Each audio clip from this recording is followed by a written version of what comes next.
പഠിക്കുന്ന മക്കളുണ്ടല്ലോ, ആ മക്കളുടെ ദുആയ്ക്ക് ഉത്തരമുണ്ടെന്ന് ആദരവായ പ്രവാചകൻ നബി മുഹമ്മദ് മുസ്തഫ സല്ലല്ലാഹു അലൈഹി വസല്ലമ തങ്ങൾ പറയുകയാണ്, അവരുടെ ദുആയ്ക്ക് ഉത്തരമുണ്ട്. പിന്നെ എന്തിനാ പിതാവേ നീ പേടിക്കുന്നത്?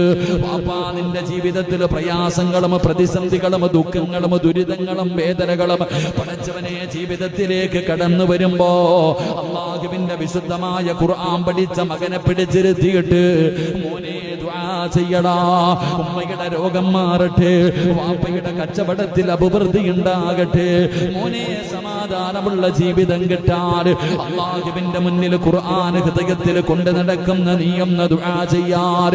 അവനെങ്ങാനും പടച്ച റബ്ബിന്റെ മുന്നിലേക്ക് ഇനി കരങ്ങൾ ഉയർത്തിയിട്ട് ദുആ ചെയ്താ